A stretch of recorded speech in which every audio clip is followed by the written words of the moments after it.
ایک دفعہ حضور اکرم صلی اللہ علیہ وسلم نے حضرت علی رضی اللہ تعالیٰ عنہ کو ارشاد فرمایا کہ دنیا میں سب سے بڑے دو بدبخت تھے، ان میں سے پہلا بدبخت وہ تھا جس نے حضرت صالح علیہ السلام کی اونٹنی کو قتل کیا تھا۔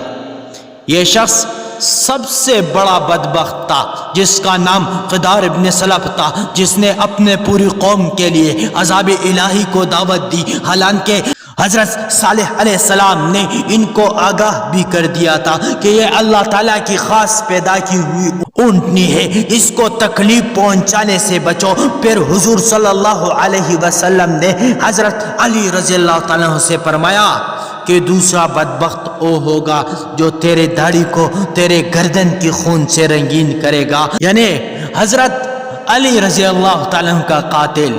یہ بدبخت عبد الرحمن بن ملجم خارجی تھا۔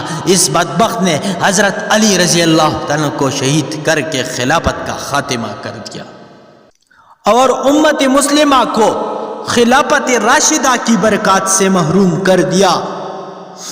اس سے بڑا بدبخت اور کون ہو سکتا ہے؟